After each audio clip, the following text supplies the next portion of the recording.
पिछले पार्ट के एंड में हमने देखा कि एंड्रयू जिना पर इमोशनली प्रेशर डालने की कोशिश कर रहा था कि पता है पापा 6 महीनों के मेहमान हैं, उसके बाद मेरा तुम्हारे अलावा कोई नहीं है, प्लीज शादी के लिए मान जाओ ना, कम से कम एंगेजमेंट तो अभी कर ही लो, वगैरह वगैरह। एंड इस पार्ट में दिखाते हैं कि उसकी आंखों में आंसू देखकर जिना बड़ी दुखी हो जाती है, लेकिन हिम्मत जुटाकर कहती है मेरा फैसला जो भी हो तुम वादा करो कि मुझे गलत नहीं समझोगे, तुम्हें मुझसे भी अच्छी लड़की मिलेगी एंड्रयू। पर दोस्तों एंड्रयू अपनी एक्टिंग से बाज नहीं आता और रोते हुए कहता है कि प्लीज हाँ कर दो, तुम साथ रहोगी तो मैं कभी नहीं हारूंगा, ऊंचाइयों को छू लूंगा, प्लीज ना मत करना, थोड़ा और सोच कर बताओ। कहकर दोस्तों वो चला जाता है, पर जिना उसको रोक कर कहती है तुम्हारे पापा को कुछ नहीं होगा, तुम चिंता मत करो। एंड ये कहकर वो भी बहुत इमोशनल हो जाती है दोस्तों। यहाँ रो धोकर एंड्रयू तुरंत जेजे से मिलने चाहता है एंड वो जेजे को एक एग्रीमेंट साइन करने को कहता है कि जेजे सेट कैपिटल नाम की जिस कंपनी का पार्टनर बनने वाला है उसमें एंड्रयू की भी ज्वाइंट पार्टनरशिप हो, ताकि एंड्रयू की नॉलेज के बिना जेजे बिजनेस में कुछ ना कर पाए। एंड जेजे भी साइन कर देता है और पूछता है तुम उस सीक्रेट फाइल की फोटोकॉपी लाए हो क्या? मैं अपना वादा कभी नहीं भूलता सर। ये कहकर एंड्रयू उसे उस सीक्रेट फाइल की कॉपी देता है और कहता है अभिशाप बराबर हुआ, इसके बाद आपके और मेरे बीच कोई रहस्य नहीं होना चाहिए।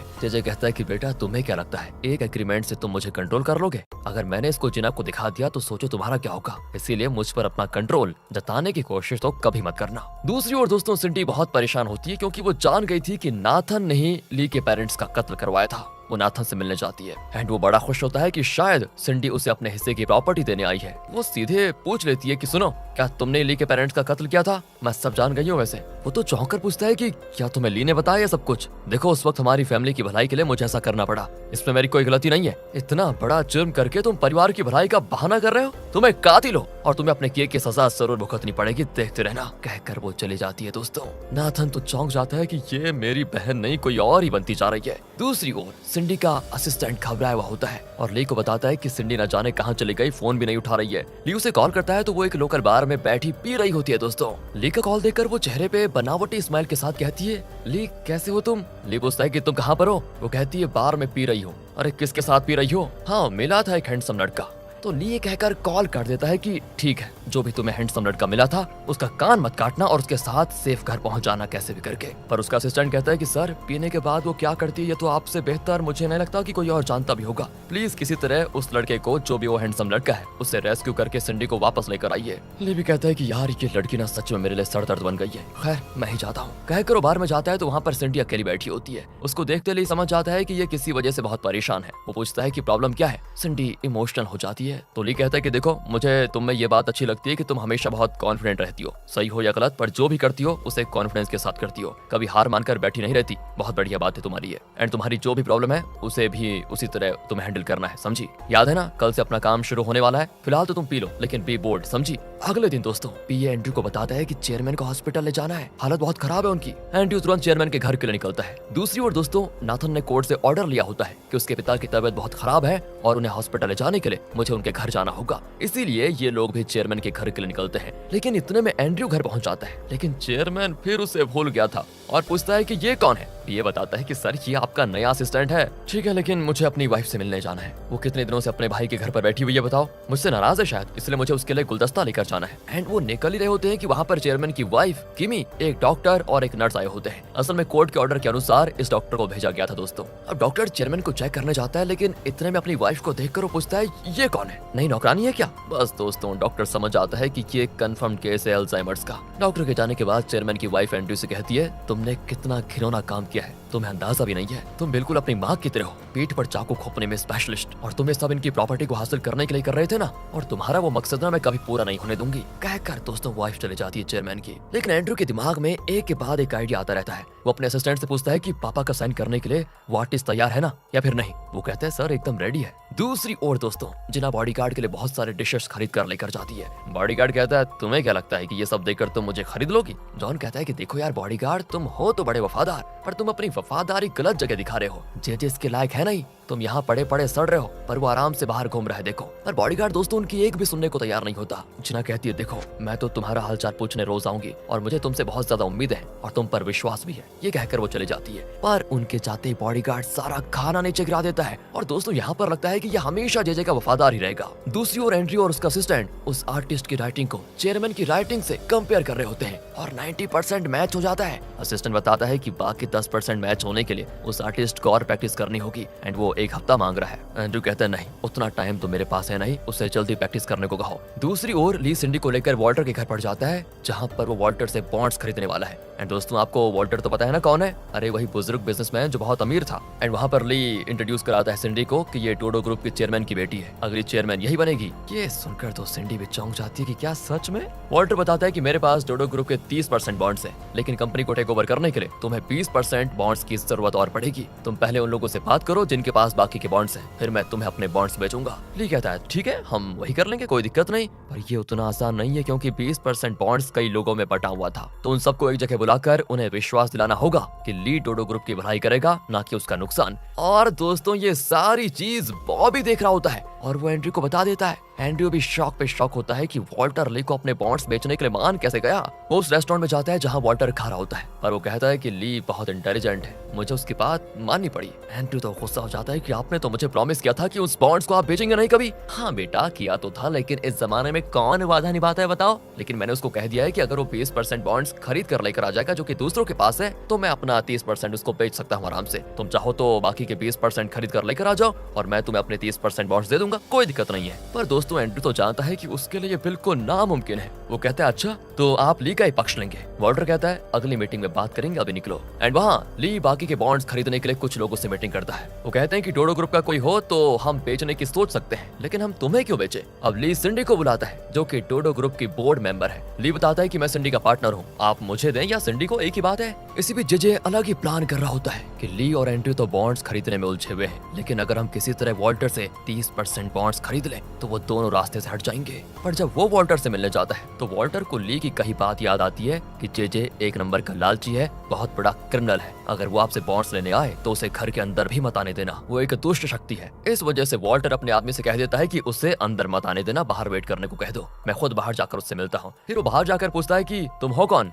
एंड वो अपना इंट्रो देता है और कहता है मैं आपसे एक बिजनेस डीलिंग करने के लिए आया हूँ। बस दोस्तों इतना सुनते ही वो कह देता है कि मैं तुम जैसी दुष्ट शक्ति के मुंह नहीं लगूंगा और ना ही तुमसे कोई बिजनेस करूंगा, भागो यहाँ से। बताओ दोस्तों कितनी खतरनाक बेइज्जती हुई। कहकर वो उसके मुंह पे नमक छिड़क देता है दोस्तों, नमक। लेकिन जेजे की आदत तो आपको पता है, उस पर झपट पड़ता है वो, लेकिन उसका आदमी जेजे को पकड़ लेता है और वॉल्टर अंदर जाकर दरवाजा बंद कर देता है। बताओ क्या बेइज्जती हो गई उसकी दोबारा। और यहाँ जेजे शपथ लेता है कि मैं इसका बदला जरूर लूंगा बुढ़े। यहाँ दोस्तों एंड्रयू ने कुछ लोगों से बॉन्ड खरीदने की बात कर रखी थी, लेकिन ली के मुकाबले फिर भी उसके पास कम बॉन्ड्स होंगे। नहीं नहीं ऐसा नहीं चलेगा, हमें कुछ भी करके उस बूढ़े के 30% बॉन्ड्स तो खरीदने ही पड़ेंगे। अब बॉबी बताता है कि प्राइवेट लोन कंपनी वालों को सिर्फ एक एजेंसी से डर लगता है और वो है प्राइवेट लोन टास्क फोर्स। अगर उन्हें हमने मैदान में उतार दिया तो वॉल्टर को हमारी सुननी पड़ेगी, लेकिन वॉल्टर की पहुंच तो ऊपर तक है, हम उसका क्या बिगाड़ पाएंगे। तब दोस्तों एंड्रयू को नेल की याद आती है जिसकी और भी ऊंची पहुंच है, इसीलिए वो नेल को कॉल करता है। एंड अगले सीन में एंड्रयू नेल से मिलता है और कहता है आपको मेरी एक मदद करनी होगी, वॉल्टर के घर पर टास्क फोर्स को भिजवाना होगा।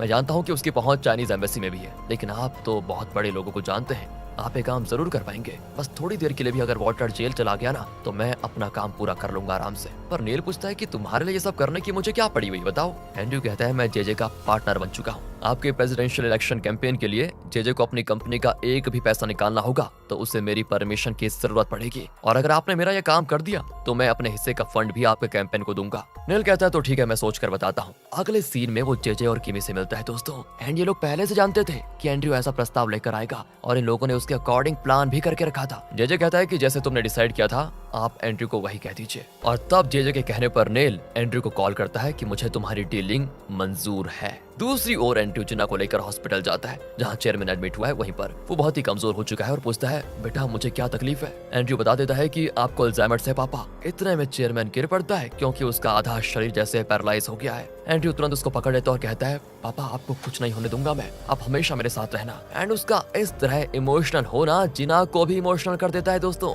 फिर एंड्रयू बाहर जाकर अकेला बैठकर रोने लगता है। जिना को उसके लिए बहुत बुरा लगता है और वो उससे बात करने चाहती है, पर एंड्रयू कहता है मुझे माफ कर दो, मैंने तुम्हें बहुत तकलीफ दी है, बहुत देर हो गई, अब तुम घर जाओ, मैं यहाँ खुद पापा को देख लूंगा, मुझे उनकी बहुत फिक्र हो रही है। कहकर वो बहुत रोता है दोस्तों। एंड जिना चुपचाप मुड़कर जाने लगती है, लेकिन कुछ दूर जाकर रुक जाती है। न जाने उसने क्या सोचा था। वो मुड़कर आती है और पीछे से एंड्रयू को हक कर लेती है और कहती है तुम्हारे पापा को कुछ भी होने से पहले एक काम करते हैं, हम एंगेजमेंट कर लेते हैं। ओ ये क्या बोल गई है, तुम दुखी मत होना, सब अच्छे के लिए होता है। ये सुनकर दोस्तों हमारे दिल के भी टुकड़े टुकड़े हो जाते हैं। इस तरह रो धोकर इमोशनल ड्रामा करके एंड्रयू ने दोस्तों किसी तरह देखो जिना को कन्विंस कर ही लिया एंड वो जिना को गले लगा लेता है। तो अगले दिन एंड्रयू और ली डोडो ग्रुप में होते हैं। यहाँ पता चलेगा कितने लोग अपने बॉन्ड्स ली को देंगे और कितने एंड्रयू को। ली तो बहुत कॉन्फिडेंट होता है, लेकिन वो नहीं जानता कि वॉल्टर के घर पर टास्क फोर्स भेजे जाने वाला है। दूसरी ओर वॉल्टर भी डोडो ग्रुप के लिए निकल रहा होता है कि वहाँ पर टास्क फोर्स आ जाता है एंड वो लोग कहते हैं कि हमें खबर मिली है कि यहाँ इलीगल बिजनेस ट्रांजैक्शन चल रहे हैं, इसलिए हमें रेड करनी होगी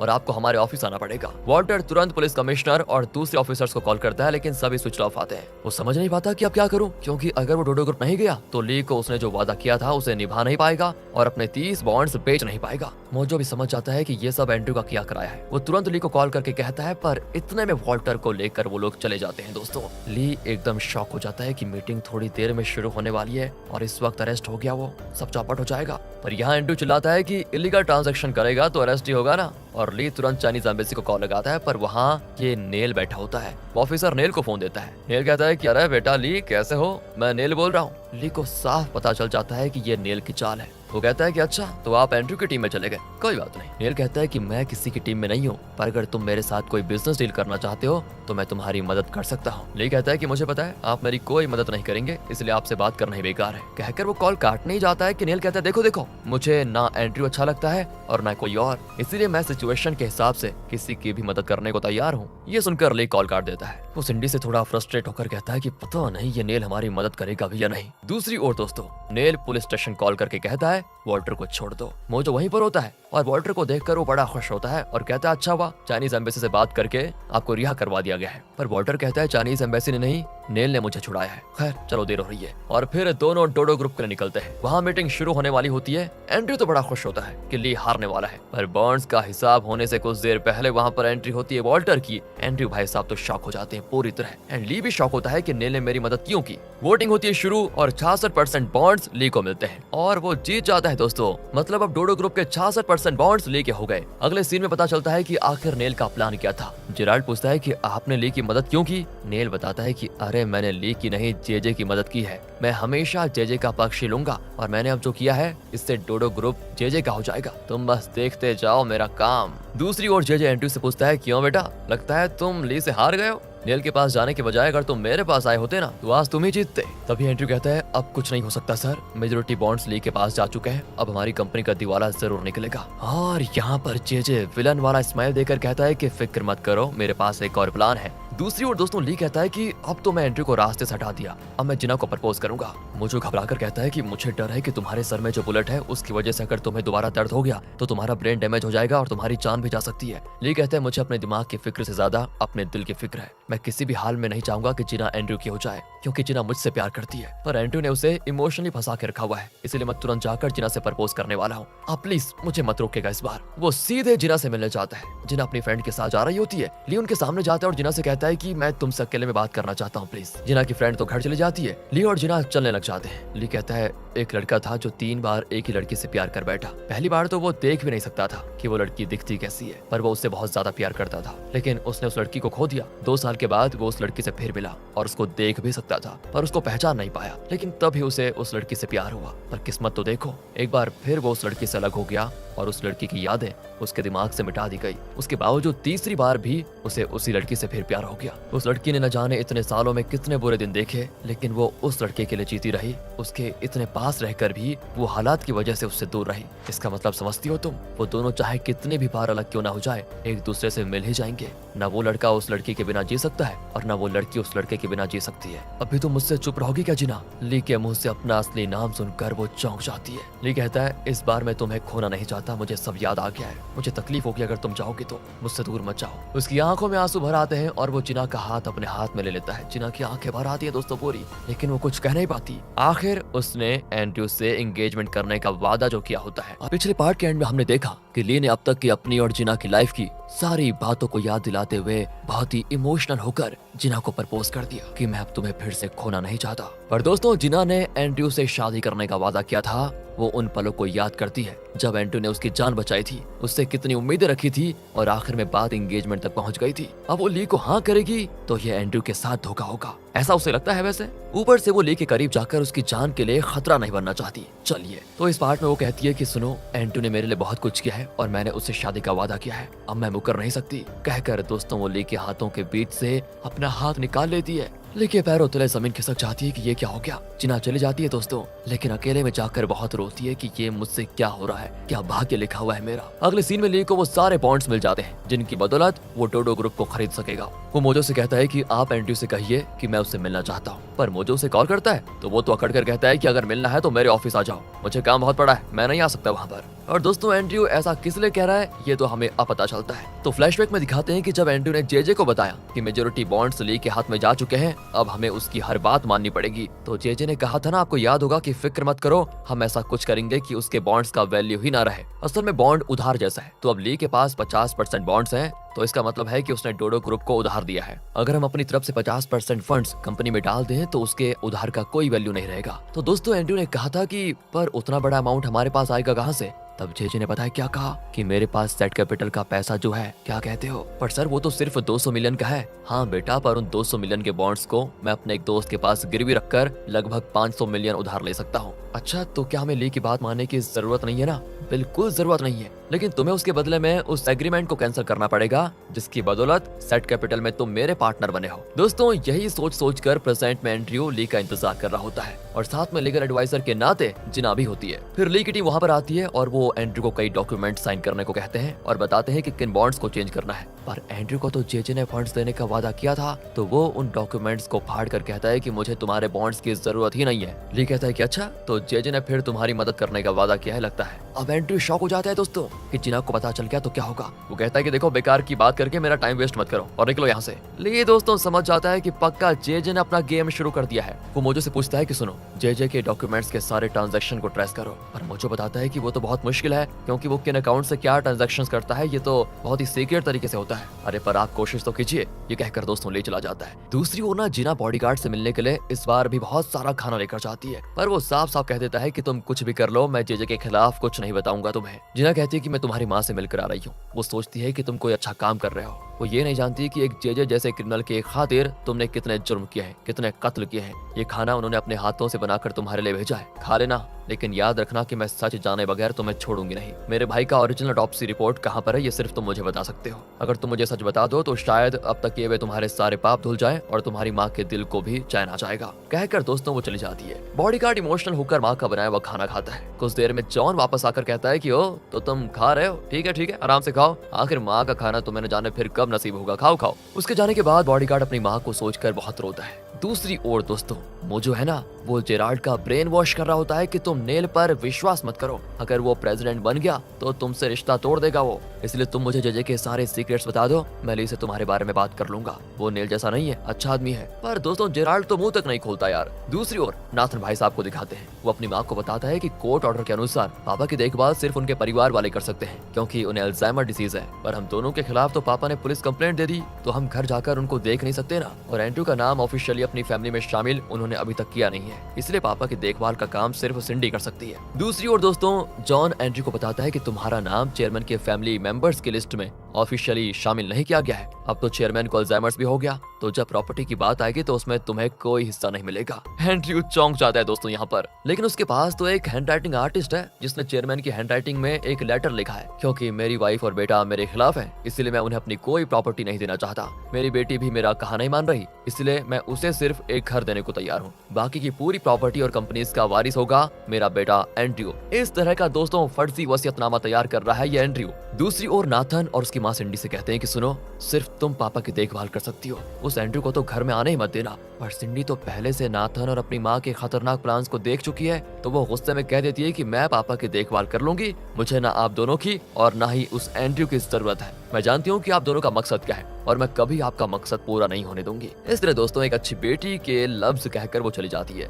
वहाँ जेजे और जेराल्ड नेल को प्रेसिडेंशियल इलेक्शन कैंपेन के लिए कई आइडियाज दे रहे होते हैं, लेकिन जेजे के आइडियाज जेराल्ड को बिल्कुल ठीक नहीं लगते। फिर भी दोस्तों वो नेल जेराल्ड की बात न सुनकर जेजे की ही बात सुनता है और जेराल्ड की बात पर वो ध्यान देता ही नहीं। बस अब जिराल्ड को एहसास हो जाता है कि नेल के लिए मैं नहीं जे इम्पोर्टेंट है। उसे शक होने लगता है कि कहीं इसने इलेक्शन के बाद मुझे निकाल दिया तो मेरा क्या होगा। बड़ा परेशान होता है दोस्तों वो, पर लगता है ग्रे और मोजो उसे फॉलो कर रहे थे तो वो ली को वहाँ पर लेकर आ जाते हैं। ली मौका पाकर तुरंत उससे बात करता है, पर जिराल्ड कहता है कि चाहे कुछ भी हो जाए मैं ली के साथ गद्दारी नहीं कर सकता। अरे पर हम तुम्हें नेल से गद्दारी नहीं करने को कह रहे, तुम्हारा टारगेट तो जे होना चाहिए, क्योंकि देखो उसी की वजह से नेल तुम्हें अनदेखा अनसुना कर रहा है। तुम हमें ये बताओ कि जे के फंड्स किन कंपनीज में या बैंक्स में है। अच्छा, पर अगर मैंने तुम्हें वो इन्फॉर्मेशन दे दी तो नेल के इलेक्शन कैंपेन का क्या होगा, क्योंकि उसकी फंडिंग तो जे करने वाला है। ली कहता है कि नेल को फंडिंग तो मैं दे दूंगा ना, तुम फिक्र क्यों करते हो। दोस्तों यहाँ हॉस्पिटल में चेयरमैन की हालत बद से बदतर हो रही है। वो पीए से कहता है कि जरूर मेरी वाइफ ने डॉक्टर को पैसे देकर मुझे फिर गलत ट्रीटमेंट दे दिया, तुम डॉक्टर से मेरे सारी रिपोर्ट्स लेकर आ जाओ,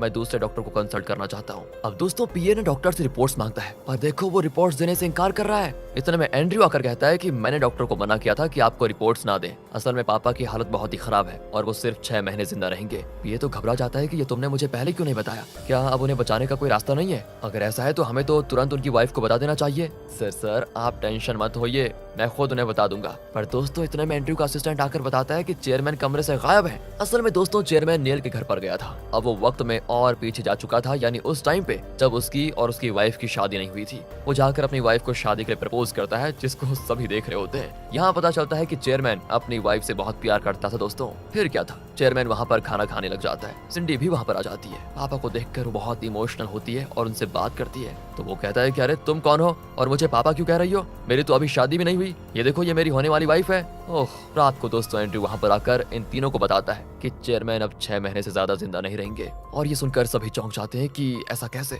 सिंडी उससे कहती है कि ये सब तुम्हारे आने के बाद हो रहा है एंड्रयू, उससे पहले तो हम सब बहुत ही खुश थे, पापा भी। दूसरी ओर दोस्तों ली ने पैनी को चाइना से यहाँ पर बुलाया था और दूसरी ओर किमी को ली का वीडियो मैसेज आता है जिसमें पैनी और जे बहुत क्लोज थे।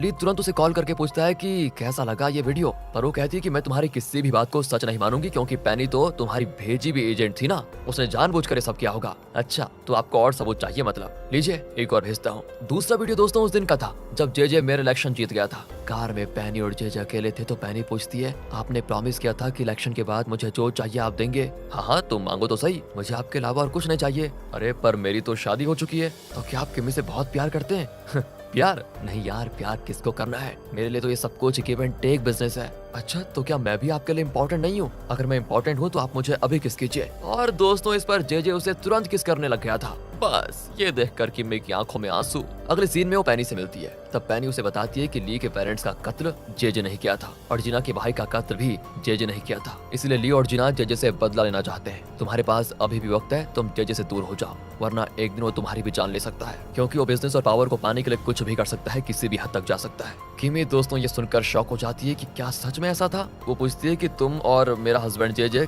किस हद तक क्लोज थे। पैनी उसके कान में दोस्तों कुछ कहती है। अगले सीन में वो घर जाती है जहाँ वो जे से पूछती है क्या तुमने पैनी को किस किया था, पर दोस्तों वो तो इनकार ही करेगा ना। कहता है अरे वो तो लीग के एजेंट है, मैंने उसे कभी छुआ तक नहीं। किमी उसको चाटा मारकर कहती है कि मैं तुम्हारी असलियत जान चुकी हूँ, तुमने न सिर्फ लीग के पेरेंट्स का कत्ल किया बल्कि जिना के मासूम भाई को भी तुमने मार डाला और अब मैं एक खूनी के साथ कभी नहीं रहूंगी। कहकर वो जाने लगती है, पर जे उसको धमकाता है कि तुमने मेरी पहली पत्नी का कत्ल किया था, याद है? उस कत्ल को छुपाने के लिए मैंने क्या कुछ नहीं किया, याद है? लेकिन दोस्तों यहाँ किमी उसकी धमकी से डरती ही नहीं और गुस्से में चली जाती है। अब जे तुरंत एंड्रयू से मिलता है और कहता है कि तुम्हें नेल का एक सीक्रेट फाइल निकाल कर मुझे देना होगा जो कि एक बड़े बैंक के सेफ में है। उसमें नेल की आज तक की सारी फाइनेंशियल और दूसरी तरह के क्राइम्स की डिटेल्स है। एंड्रयू पूछता है कि अचानक आपको नेल से क्या दुश्मनी हो गई, कहीं उसके प्रेसिडेंट बनने के बाद आप उन्हें धमकाने के इरादे में तो नहीं हो? जे कहता है कि देखो तुमसे जितना कहा जाए सिर्फ वही करो, वरना पता है ना हमारी डीलिंग कैंसिल। दूसरी ओर दोस्तों पीए मोजू को बुला भेजता है और कहता है क्या तुम मुझे किसी तरह चेयरमैन की मेडिकल रिपोर्ट्स दिला सकते हो, क्योंकि एंड्रयू तो मुझे वो रिपोर्ट्स देने से इनकार कर रहा है। मुझे शक है कि वो चेयरमैन की लाइफ के साथ कुछ ना कुछ खिलवाड़ कर रहा है,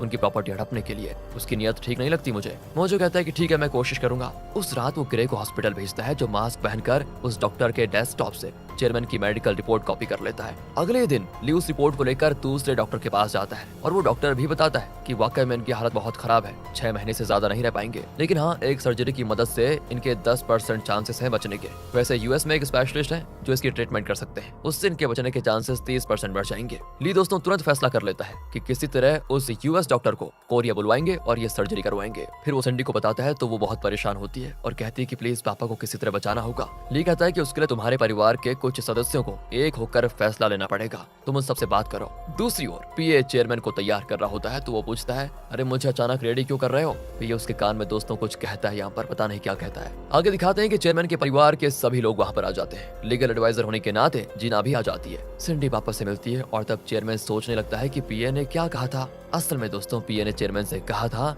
कि डॉक्टर ने आपको सिर्फ 6 महीने का टाइम दे के रखा हुआ है, उसके बाद आपका क्या होगा ये कोई नहीं बता सकता, इसीलिए आप किसी पर विश्वास मत कीजिए। अब चेयरमैन यहाँ पर शॉक होकर पूछता है कि किस पर विश्वास करूं किस पर नहीं। पीए ने कहा था कि आप किसी तरह बात मत कीजिए, ना ही कोई रिएक्शन दिखाइएगा। मैं सबसे कह दूंगा कि आप बोल भी नहीं पा रहे और ना ही कुछ समझने की क्षमता है आप में। और प्रेजेंट में दोस्तों चेयरमैन वैसा ही करता है। सिंडी को देखकर भी वो चुप बैठा रहता है। मीटिंग होती है शुरू तो सिंडी सबको बताती है कि पापा सिर्फ 6 महीने जिंदा रहेंगे क्योंकि इनका अल्जाइमर्स एडवांस्ड स्टेज में पहुंच चुका है, लेकिन अगर हम सब मिलकर अच्छा फैसला लें तो उन्हें बचाने के कुछ चांसेस है। दोस्तों चांसेस वर्ड सुनकर ना एंड्रयू शॉक हो जाता है। वो कहता है कि तुम ये क्या कह रही हो? सिंडी कहती है कि उनकी एक सर्जरी करनी होगी जिससे वो ठीक हो सकते हैं। पर तभी उनमें से कहता है कि अरे नहीं, सर्जरी के तो सिर्फ 10% चांसेस हैं। ली बीच में बोल देता है कि सिर्फ 10% क्यों है, पूरे 10% चांसेस कहो। अगर उस 10% में चेयरमैन की जान बच गई तो वो और कई साल जिंदा रहेंगे, ये कम है क्या? अच्छा ऐसा है तो तुम्हारे सर में जो बुलेट है उसे सर्जरी से निकलवा क्यों नहीं लेते? वो इसीलिए बुद्धिमान जी क्योंकि सर्जरी से मेरा बचने का 1% भी चांस नहीं है।